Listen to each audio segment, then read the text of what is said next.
পতঙ্গের মতন পাগল এবং দিওয়ানা তৈরি করেছিলেন নিজের মহব্বতে। আর বলেছিলেন কি, হে আমার সাহাবায়ে কেরাম, তোমাদের মতন এমন একটি যুগ আসবে যে যুগে মুসলমানদের কলিজা থেকে আমি নবীর মহব্বত থেকে কেড়ে দেবার তারা উপক্রম করবে, নানান রকমের কৌশল করবে। বাড়িতে বাড়িতে টেলিভিশন ভরে দিয়ে, বাড়িতে বাড়িতে ভিসিআর ভরে দিয়ে, বাড়িতে বাড়িতে এলসিডি এলইডি ভরে দিয়ে, বাড়িতে বাড়িতে একটা নয় দুটো নয় 10টা করে মোবাইল ভরে দিয়ে বেশ্যাখানায় পরিণত করবে বাড়ি। কিন্তু সেদিন তাদের মহব্বতের নবী থাকবে না। জি, মহব্বতের নবী তাদের কলিজায় থাকবে না। তবে সেই সমস্ত জিনিসকে ক্রস করে লাথি মেরে দিয়ে সমস্ত কিছু ভুলে গিয়ে যারা সেদিনও আমি নবীর মহব্বতটাকে তোমাদের মতন কলিজায় আঁকড়ে ধরে বসে থাকবে, অর্থাৎ আমি নবী আমার উপরে দরুদ শরীফ পাঠ করবে, আমি নবী আমার প্রতিষ্ঠানগুলিকে বাঁচিয়ে রাখবে, আমি নবী আমার উম্মতের কাছে কোরআন রেখে এসেছি, কোরআনের পাশে দাঁড়াবে। হে আমার সাহাবায়ে কেরাম, কিয়ামতের দিনে তোমাদের সঙ্গেই তারাও জান্নাতে যাবে। জোরে বলে আলহামদুলিল্লাহ। আমার ভাইরা, আমার বাপদিরা, হযরতে আবু আব্দুল্লাহ জাযুলি রাহমাতুল্লাহ আলাইহি একজন বিরাট বড় আল্লাহর ওলি ছিলেন। হযরতে আবু আব্দুল্লাহ জাযুলি রাহমাতুল্লাহ আলাইহি একজন বিরাট বড় আল্লাহর ওলি ছিলেন। তিনি একটি সফরে গেছেন, সফরে যেতে যেতে একটা গ্রামে পৌঁছেছেন। গ্রামে ওনার পানির এত তেষ্টা লেগেছে, কিন্তু ওনার কাছে না কাপ, না গ্লাস, না কোনো বর্তন।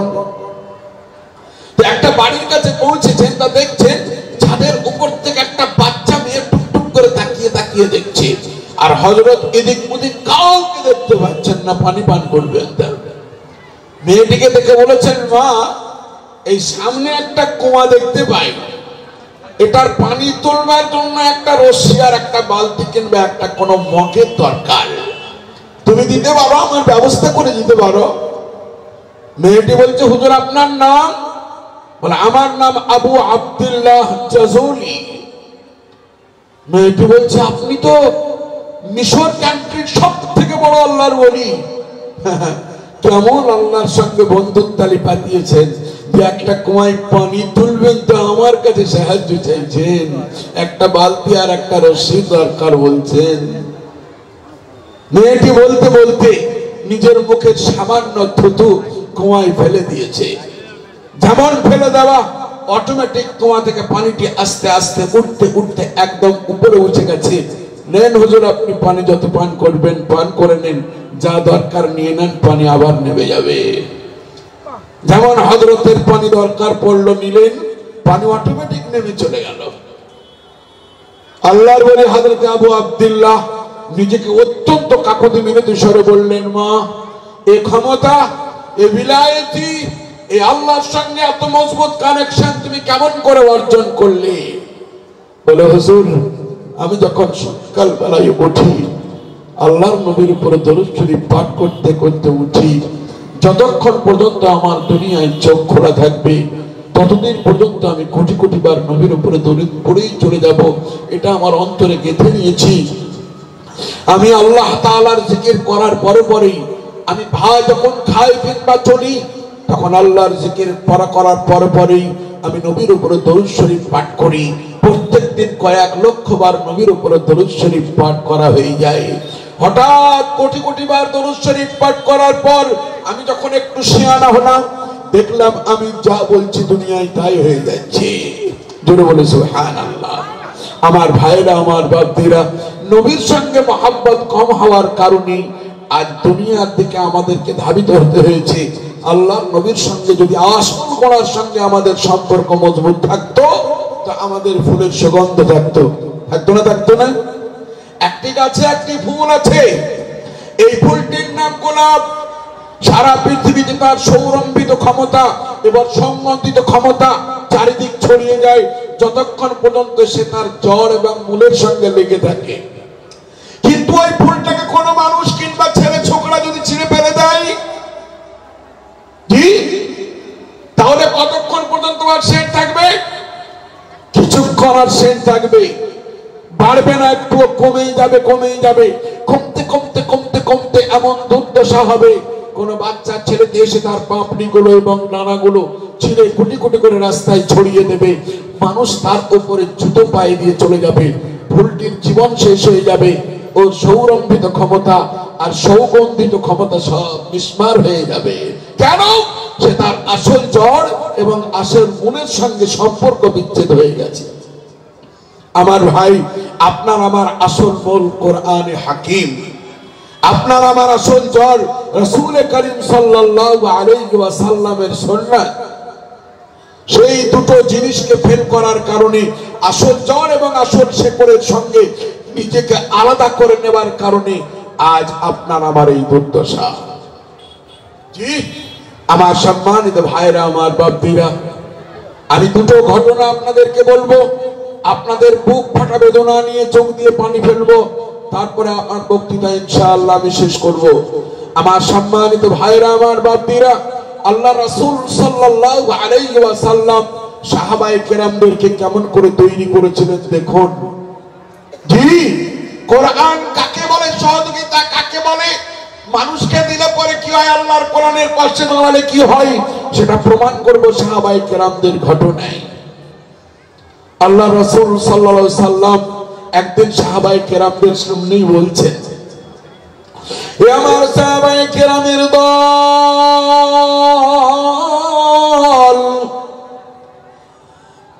আমি যখন মেরাজে গেছিলাম, মহান আল্লাহ পাক তিনি আমার কানে কানে একটি কথা বলেছিলেন। ইয়া রাসূলুল্লাহ, কথা কানে কি? আল্লাহর নবী বললেন, মহান আল্লাহ পাক বলেছেন, পৃথিবীর বুকে কোন অসহায় ব্যক্তির পাশে দাঁড়িয়ে যাও, কোন মিসকিনকে দুটো খাবার খাইয়ে দাও, ধুলো মাখা কাদা মাখা মানুষকে একটু যত্ন করো, আল্লাহর কোরআনের পাশে দাঁড়িয়ে যাও, কোরআনের প্রতিষ্ঠানের পাশে দাঁড়িয়ে যাও, ইতিম মানুষের পাশে দাঁড়িয়ে যাও, অসহায় ব্যক্তির সহযোগিতা করো। কাল কিয়ামতের দিনে তুমি যখন কোন নেকির কারণে অসহায় হয়ে যাবে, মহান আল্লাহ পাক তোমার সহায় হবে। এটা আল্লাহ রাসূল সাল্লাল্লাহু আলাইহি ওয়াসাল্লাম বললেন সাহাবায়ে কেরামদের সামনে। আমার সম্মানিত ভাইরা, আমার বাপ্পীরা, মজলিসে হযরতে আবু বকর ছিলেন, হযরতে ওমর ফারুক রাদিয়াল্লাহু আনহুমা ছিলেন, দুজনাই ছিলেন, দুজনাই সুন্দর করে শুনলেন। কিছুদিন পরে আল্লাহর নবী তিনি দুনিয়া থেকে বিদায় নিলেন। হযরতে আবু বকর মনে মনে হাদিসটাকে সুন্দর করে মুখস্থ করে নিয়েছেন। সাহাবায়ে কেরামদের পরামর্শ নিয়ে হযরতে আবু বকর হলেন মুসলিম জগতের আমিরুল মুমিনিন। হযরত আবু বকর আমিরুল মুমিনিন হলেন, খলিফাতুল মুসলিমিন হলেন। আমার ভাইরা, আমার বাপ্পীরা, যেদিন হলেন তিনি আমিরুল মুমিনিন, খলিফাতুল মুসলিমিন, সেই দিন থেকে তলাশ করতে লাগলেন, সেই দিন থেকে খোঁজাখুঁজি করতে লাগলেন। গোটা মদিনার বুকে সব থেকে অসহায় ব্যক্তি দুনিয়ার বুকে কে বেঁচে রয়েছেন, আমি আল্লাহর নবীর ওই হাদিসটির উপরে আমল করতেই পারি এবং করার জন্য তিনি পাক্কাপাক্কি নিয়ত করে নিলেন। খুঁজে চলে যান, একদিন সারাদিন খুঁজলেন, খুঁজে পেলেন না, দুদিন খুঁজলেন, 3 দিন খুঁজলেন, 4-5 দিনের বেলায় তিনি খুঁজে খুঁজে পেলেন একজন বিধবা রমণী। বিধবা রমণীর মা বাপ কেউ নাই দুনিয়ায়। হযরতে আবু বকর গেলেন তার বাড়িতে, বিধবা রমণীকে মা বলে সম্বোধন করলেন বাহির থেকে। জননী আমার, একবারের জন্য দরজাখানি খুলে দাও জননী। বাবা তোমার নাম কি? আমার নাম জেনে তোমার কোনো কাজ নেই। হযরতে আবু বকর দেখলেন যদি আমি বলে দিই আবু বকর, তাহলে আমি যেহেতু দেশের বাদশা, মেয়েটির কলিজায় ভয় ভীতি এসে যাবে, ভয় করে ফেলবে, এর জন্য তিনি নাম বললেন না। আমার ভাইরা, আমার বাপ্পীরা, বললেন মাগো শুনেছি তুমি নাকি পেশাব পায়খানা করে দাও, কাপড়ে তোমার পেশাব পায়খানা হয়ে যায়, আমি তোমার পেশাব পায়খানা গুলো একটু সুন্দর করে পরিষ্কার পরিচ্ছন্ন করে দিই মা আমার। এবং আমি সুন্দর সুন্দর কাপড়গুলি এনেছি, কাপড়গুলি সুন্দর করে বদলায় দিই। সঙ্গে সঙ্গে মা আমি তোমার জন্য আমার গরিবের ভান্ডার থেকে কোন সুন্দর সুন্দর খাবার এনেছি, আমি নিজের হাতে করে সুন্দর করে খাইয়ে দিই মা। কেন আমার নিজের জননী অনেকদিন আগেই দুনিয়া থেকে চলে গেছে। এটা হযরত আবু বকরের নিজের জননী ছিলেন কি না? কে ছিলেন? পরের জননী ছিলেন, পরের মা ছিলেন।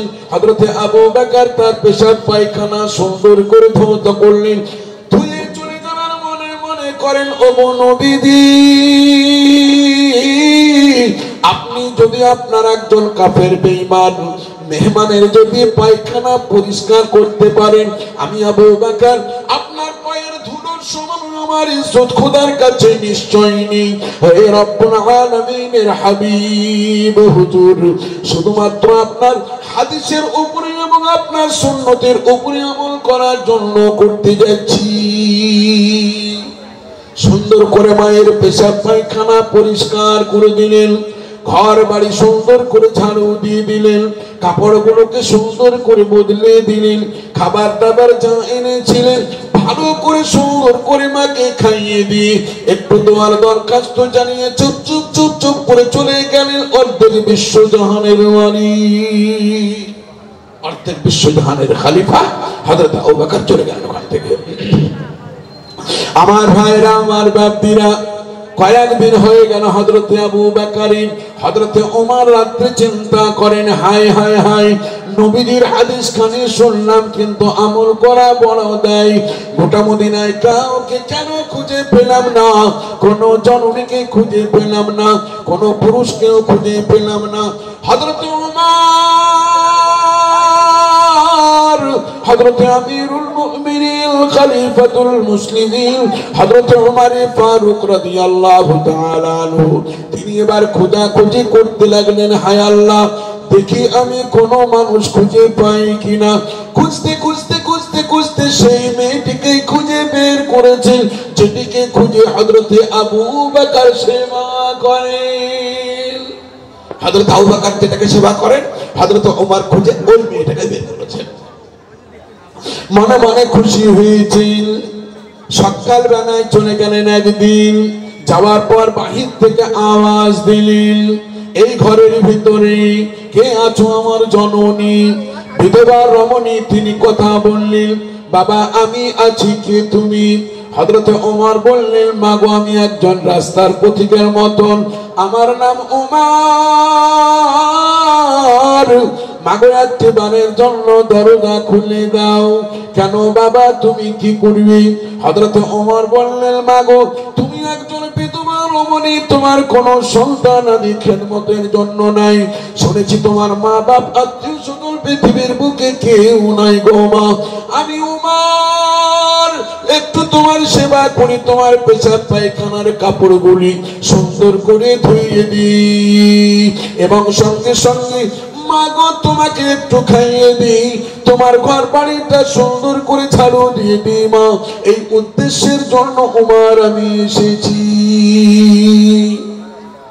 জননী বললেন, বাবা ওমর, তোমার নিয়তখানি বড়ই ভালো, কিন্তু বাবা তোমার আসার অনেক পূর্বেই কোন একজন অজানা অচেনা ব্যক্তি তিনি এই কাজখানি করে চলে গেছেন, আমি তার নাম পর্যন্ত জানি না। হযরত ওমর মনে মনে করলেন, হায় আল্লাহ, এ কি হলো? কোন মায়ের লাল ওমরের সঙ্গে টেক্কা? হযরত ওমর আদৌ জানেন না হযরত আমিরুল মুমিনিন খলিফাতুল মুসলিমিন হযরত আবু বকর এসেছিলেন, তিনি জানেন না। হযরত ওমর মনে মনে হাসলেন, ঠিক আছে, আগামী কালকে নামাজের পরে আসবো না, নামাজের আগেই আসবো। ফজরের নামাজের আজানের আগে এলেন, ঠিক ভোর 4টার দিকে চলে এলেন। হযরত ওমর তাহাজ্জুদের নামাজ পড়ার পরে পরেই ফজরের আজানের পূর্বেই চলে এলেন। এসে ঢুকেছেন, সঙ্গে সঙ্গে ডেকেছেন মা জননী, মা একটি বারের জন্য দরজা খুলে দাও মা। ভেতর থেকে আওয়াজ দিয়েছেন, জননী আমার, কে বাবা তুমি? মা গো, গতকালকে আমি ঘুরে এসেছি, তোমার পেশাব পায়খানাটা একটু সুন্দর করে পরিষ্কার করে দিই। মা গো, আমি উমার, আমি এসেছি তোমার জন্য সুন্দর সুন্দর নতুন খাবার নিয়ে এসেছি, নতুন কাপড় চোপড় নিয়ে এসেছি মা। কাপড়গুলোকে সুন্দর করে বদলায় দিয়ে তোমার ঘর বাড়ি পরিষ্কার করে দিয়ে মনে মনে হযরতে ওমর মনে মনে বলছেন, খোদার কাছে জান্নাত খানি সুন্দর করে নিজের নামে লিখিত করে নি। হযরতে ওমরের কথা শুনে মা তখন বলছেন, বাবা ওমর, আজও তুমি ফসকে গেলে, কেননা তুমি আসার আগে কয়েক ঘন্টা পূর্বে, বেশ খানিকটা সময়ের পূর্বে, তুমি আসার আগে আগে কে যেন একজন অচেনা ব্যক্তি তিনি এসেছিলেন এবং আমার সমস্ত বাড়িঘর সুন্দর করে পরিষ্কার করে দিয়ে চলে গেছেন। বাবা ওমর, আজও তুমি ওই কাজ করতে পারবে না, কিন্তু তোমার নিয়তখানি বড়ই ভালো, আল্লাহ তোমাকে বড় বরকত দান করে দিন। হযরত ওমর আবার দ্বিতীয় দিন ফেরত চলে এলেন, আমার ভাই। তৃতীয় দিন মনে মনে করলেন, রাস্তায় কাঁদতে কাঁদতে বাড়ি পৌঁছলেন। তৃতীয় দিন মনে মনে করলেন, আজকে রাত্রি অর্ধেক রাত্রিতে উঠে যাব, তাহাজ্জুদের নামাজ পড়ব না, মায়ের খেদমত করার পরে তাহাজ্জুদের নামাজ পড়ব। রাত্রি 12টার সময় আস্তে আস্তে উঠতে উঠতে চলে গেলেন। ডাকলেন, জননী মায়েরি, মা আমার মা, একটি বারের জন্য দরজা খুলে দাও না মা। সঙ্গে সঙ্গে বিধবা রমণী বললেন, বাবা তুমি কে? বলে, মা গো, আমি সেই ওমর এসেছি, দুদিন পর ঘুরে গেছি মা, আজ কিন্তু ফেরত যাব না, এর জন্য রাত্রে অন্ধকারে এসেছি, অর্ধেক রাত্রি এখনো গুজরাইনি, আমি এসেছি। বাবা তোমার নিয়ত খানি কি? হযরতে আমিরুল মুমিনিন খলিফাতুল মুসলিমিন, দ্বিতীয় নম্বরের খলিফাতুল মুসলিমিন বললেন, মাগো তোমার কাপড়গুলিকে সুন্দর করে বদলায় দিয়ে যাই, সুন্দর সুন্দর খাবারগুলি খাইয়ে দিই, তোমার বাড়িখানি সুন্দর করে পরিষ্কার করে দিয়ে মনে মনে চিন্তা করলেন, নবীদের সুন্নত খানি পালন করি, আল্লাহর নবীর সুন্নতটাকে পালন করি, আর পালন করে নিয়ে জান্নাতের গ্যারান্টি হয়ে যাক। অথচ আল্লাহর নবী নিজের পবিত্র জবানে তাদেরকে জান্নাতের গ্যারান্টি দিয়েই গেছেন। আহা, আমার ভাইরা, আমার বাপেরা, মা বললেন, বাবা, বিধবা রমণী বললেন, বাবা ওমর, তোমার নিয়ত খানি বড়ই সুন্দর, কিন্তু বাবা শুনে নাও, ঠিক টাইমে তুমি এসেছিলে, কয়েক মিনিট পূর্বে কিন্তু সেই লোকটি আমার সেবা করে চলে গেছে, এখনো পর্যন্ত আমার সন্দেহ, লোকটি মনে হয় এখনো আমার বাড়ি থেকে যেতে পারেনি, আমার সেবা করেছে কিন্তু লোকটি এখনো আমার বাড়ি থেকে যেতে পারেনি। হযরত ওমর মনে মনে করলেন, আজকে দেখব কোন মায়ের লাল প্রত্যেক দিন আমার আগে এসে নবীর সুন্নতটাকে আদায় করে চলে যায়, কে এমন ব্যক্তি দুনিয়ায় আছে? হযরত ওমর দাঁড়িয়ে রয়েছেন আর ভেতরে লুকায়িত ভাবে লুকিয়ে লুকিয়ে কাজ করেন। সারা বিশ্বজাহানের মধ্যে অর্ধেক বিশ্বজাহানের আমিরুল মুমিনিন খলিফাতুল মুসলিমিন হযরতে আবু বকর, তিনি এক কোণায় একবার লুকান, আর এক কোণায় আরেকটি বারের জন্য লুকিয়ে যান। হযরতে আবু বকর দেখে চিনতে পেরেছেন এটা ওমর, আর হযরত ওমর কিন্তু এখনো পর্যন্ত চিনতে পারেন নাই লোকটিকে।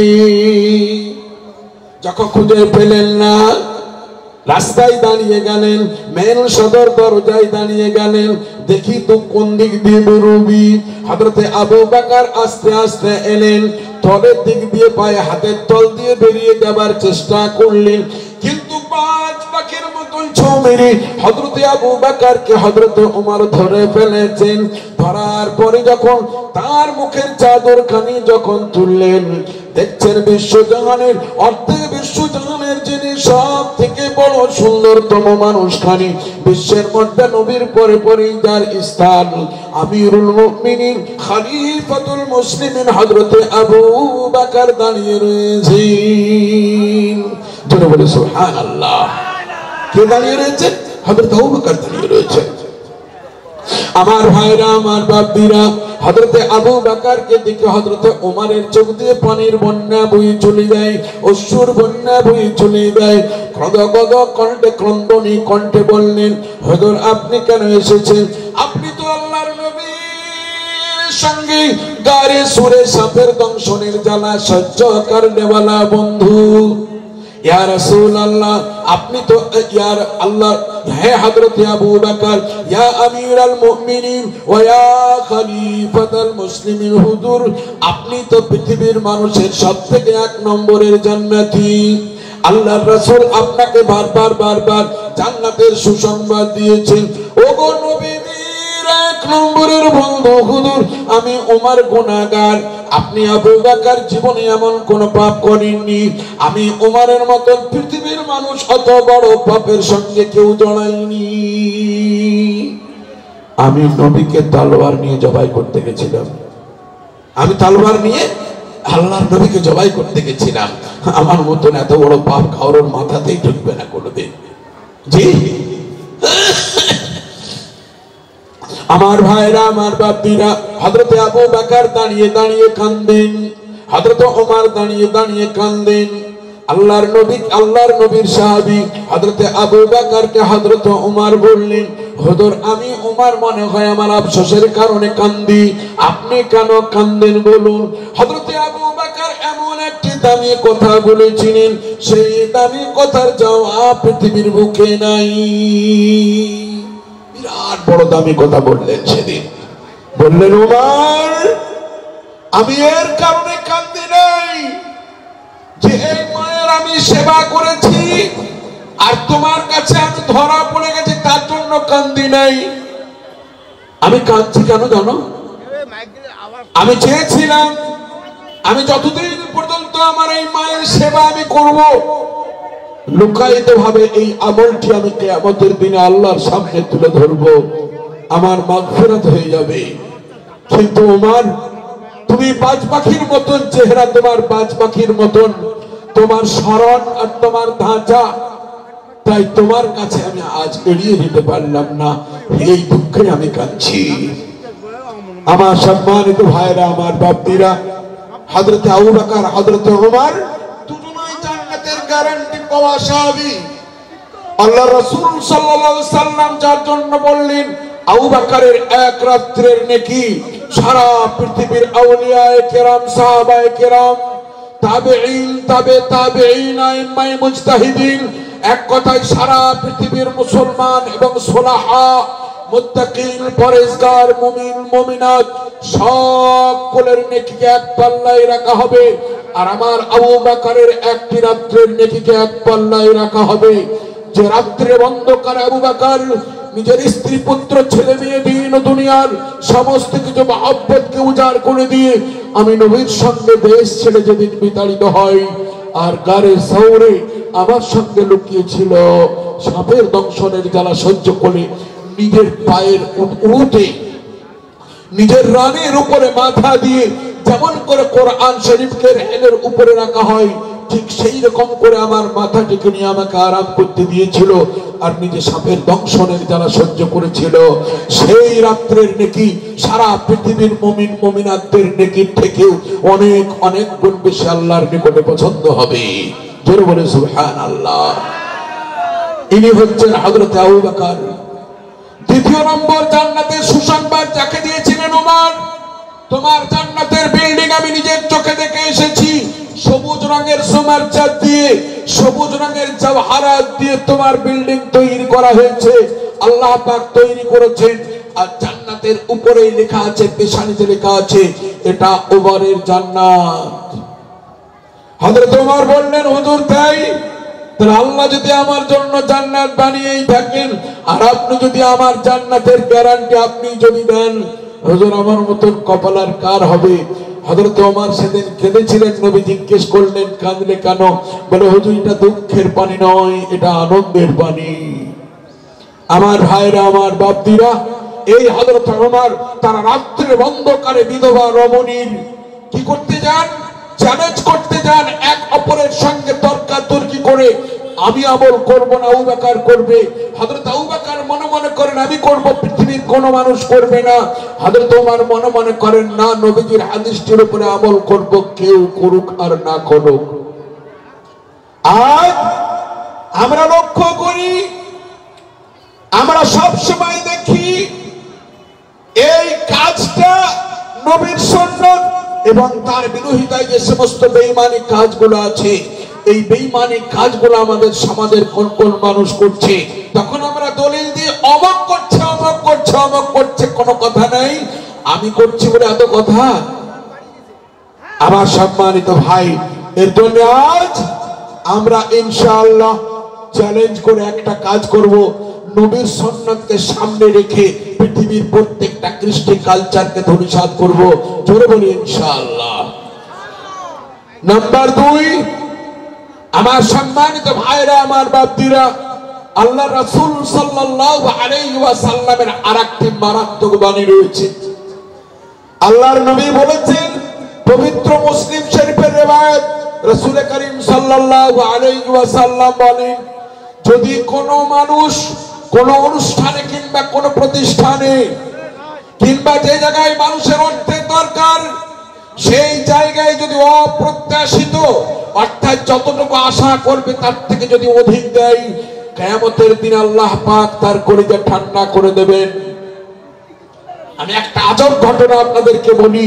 হযরত আব্দুল্লাহ ইবনুল মুবারক রাহমাতুল্লাহ আলাইহি ছিলেন আরব কান্ট্রির মানুষ, বিরাট বড় আল্লাহর ওলি ছিলেন তিনি। লক্ষাধিক হাদিস তার জবানিয়াত ছিল, লক্ষাধিক হাদিসের পণ্ডিত ছিলেন তিনি। হযরত আব্দুল্লাহ ইবনুল মুবারক রাহমাতুল্লাহ আলাইহি তিনি আরব থেকে, আরবের মাআরিব নামক জায়গা থেকে একটি জায়গায় বেড়াতে যেতেন, গরম থেকে বাঁচার জন্য যেতেন। সেই জায়গাটার নাম ছিল তারতুস। আর সৌদি আরব থেকে তারতুস পর্যন্ত, মদিনা থেকে তারতুস পর্যন্ত যাওয়ার জন্য একটা পাহাড়ের নাম সুন্দর, সেখানে বাগান আছে, ভালো ভালো বাগান আছে। ওই জায়গাটির নাম এখনো পর্যন্ত, সেই জায়গাটির নাম রুকাহ। এই রুকাহ নামক জায়গায় তিনি একটি আরাম ঘর, মেহমানখানা বানিয়েছিলেন। কে? হযরত আব্দুল্লাহ ইবনুল মুবারক রাহমাতুল্লাহ আলাইহি।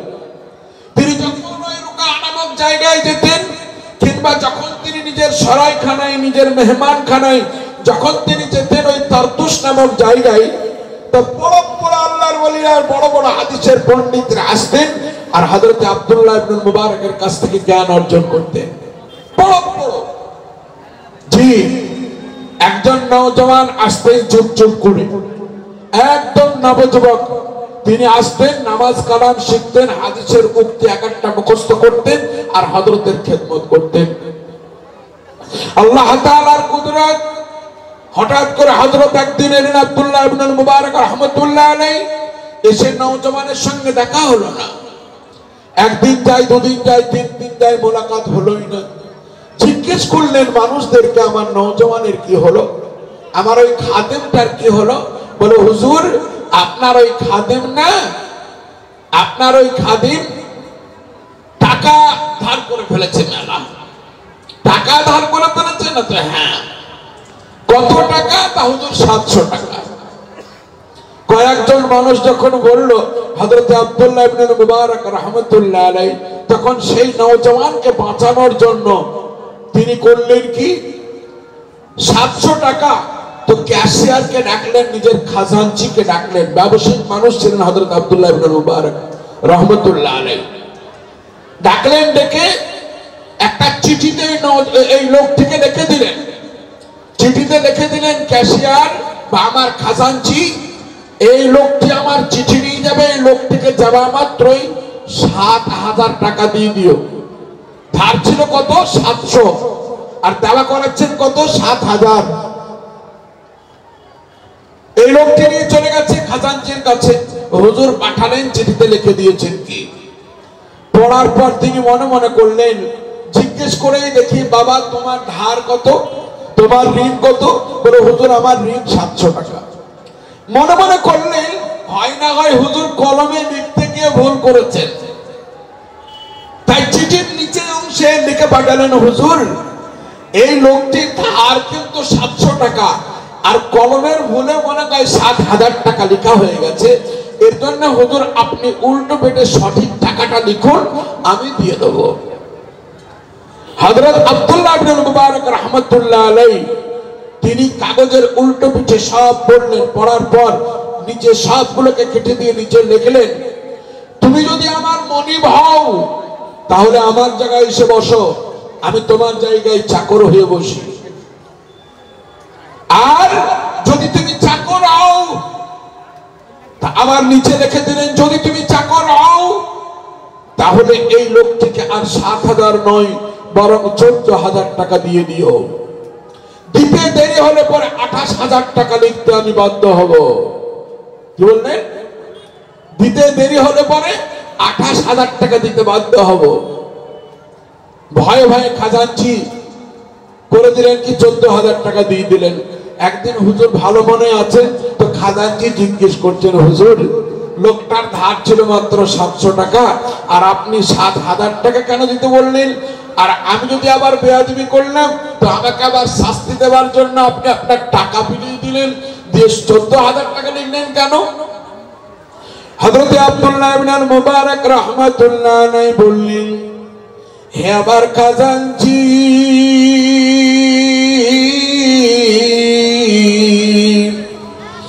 আল্লাহর রাসূল সাল্লাল্লাহু আলাইহি ওয়াসাল্লাম তিনি বলেছেন, তার একটি হাদিসের উপরে আমল করার জন্য আমি এই কাজখানি করেছি। আল্লাহর রাসূল সাল্লাল্লাহু আলাইহি ওয়াসাল্লাম বলেছেন, কোন মুসলমান যদি কোনদিন অসহায় হয়ে যায়, কোন মুসলমান যদি কোনদিন ঋণী হয়ে যায়, কোন মুসলমান যদি কোনদিন বিপাকে পড়ে, সেই লোকটির অন্তর যতগুলো চাইছিল তার থেকে তুমি বেশি করে দেওয়ার ব্যবস্থা করো। যদি বেশি দেওয়ার কারণে ওই লোকটির যদি কলিজা ঠান্ডা হয়, কিয়ামতের দিনে মহান আল্লাহ পাক তোমার কলিজা ঠান্ডা করে দেবে। এই হাদিসটির উপরে আমল করার জন্য আমি এই কাজ করেছি। কে বললেন? লক্ষাধিক হাদিসের যিনি পণ্ডিত ছিলেন তিনি বললেন, একটি হাদিসের উপরে আমল করার জন্য আমি এই কাজ করেছি। কেননা ওই যুবকটির অন্তরে ছিল 700 টাকা, ওই লোকটির অন্তরে ছিল 700 টাকা, আমি সেটাকে 7,000 করে দিলাম। কেন? তার অন্তরের মধ্যে 700 টাকার বেশি ছিল না। এর জন্য আমার ভাই, আল্লাহ পাকের কোরআনের মাহফিল আজকে আমরা যারা এসেছি, মহান আল্লাহ পাকের কোরআন শিক্ষা দীক্ষা যেখানে হয় সেই কোরআনে পাকের খেদমত করার জন্য, এবং পৃথিবীর বেঈমানের দলেরা যারা যারা আমাদের অন্তর থেকে কোরআনে পাককে বহিষ্কার করার জন্য যারা মারাত্মক ধরনের কৌশল অবলম্বন করেছে, তাদের স্বপ্নগুলোকে বিচূর্ণ করে দিয়ে আমরা মুসলমানরা আমাদের বুকের ছাতির ঠিককি মারা রক্ত দিয়ে আমাদের সন্তানকে কোরবান করে দিয়ে আমরা আল্লাহ এবং আল্লাহ রাসূলের প্রেমিক হয়ে বাঁচবার জন্য ইনশাআল্লাহ মহান আল্লাহ পাকের কোরআনের জন্য আমরা আমাদের নিজেকে বিলীন করে দিতে পারি। জোরে বলি ইনশাআল্লাহ। আমার সম্মানিত ভাইরা, আমার বাপদিরা, আল্লাহ পাকের কোরআনের ফাজাইল কত বলবো, দুটো মাত্র কথা বলি। নাম্বার 1, আল্লাহ রাসূল সাল্লাল্লাহু আলাইহি ওয়াসাল্লাম বলেন, কোরআন শেখো কিংবা শেখাও, যদি না পারো কোরআন শিখনেওয়ালা এবং শিখানেওয়ালাদেরকে ভালোবাসো, কিয়ামতের দিনে তাদের সঙ্গে তুমি জান্নাতে যাবে। আল্লাহ রাসূল সাল্লাল্লাহু আলাইহি ওয়াসাল্লাম আরো বলেন, কোরআন পড়ো, অপরকে পড়াও। যারা কোরআন নিজে শেখে এবং অপরকে শেখায়, নিজে পড়ে অপরকে পড়াই, তাদের মতন ভালো এবং আফজাল মানুষ দুনিয়ার বুকে আর কে হয়? আল্লাহ রাসূল সাল্লাল্লাহু আলাইহি ওয়াসাল্লাম আরো বলেছেন, আমার ভাইরা, আমার বাপ্তিরা, যদি কোন মানুষ কোরআনের পাশে দাঁড়িয়ে যায় কাল কিয়ামতের দিনে আম্বিয়ায়ে কেরামদের সুপারিশ কবুল করার পর আল্লাহ তাআলা তিনটে জিনিসকে সুপারিশ করার জন্য নিয়ে আসবেন। নাম্বার 1 কোরআন, নাম্বার 2 রমাদান, নাম্বার 3 মাসাজিদ। মসজিদগুলি আল্লাহর কাছে সুপারিশ করবে, রমজানুল মুবারক আল্লাহর কাছে সুপারিশ করবে, আর আল্লাহ পাকের কোরআন আল্লাহর কাছে সুপারিশ করবে। আমার সম্মানিত ভাইরা, আমার বাপ্পিরা, মনে রাখবেন, আল্লাহ তাআলার রাস্তায় সামান্য একটু খেদমত করলে, যদি আল্লাহর নবী বলেন কিয়ামতের দিনে আল্লাহ তোমাদের পাশে দাঁড়াবে, আর হযরত আবু বকর আর হযরত ওমর যদি পাগল দিওয়ানার মতন সেই কাজ করতে আরম্ভ করেন,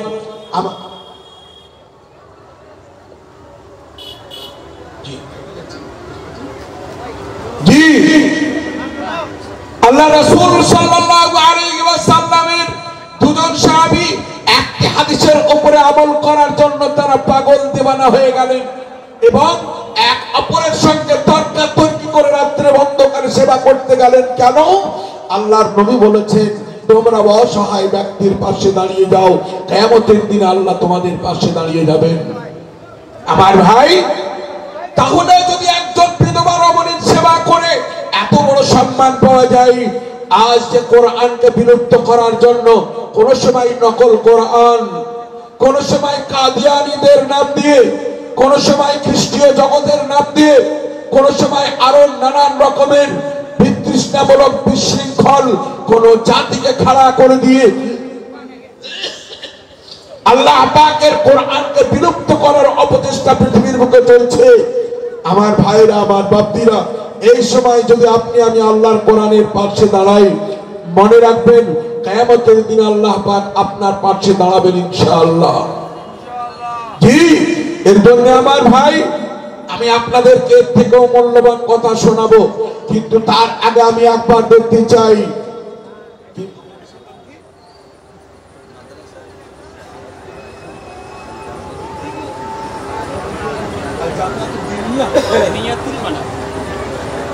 আল জামিআতুল দীনিয়াতুল বানাত, অর্থাৎ আমার মায়েদের জন্য, আমাদের কন্যাদের জন্য কোরআনের শিক্ষার প্রতিষ্ঠান।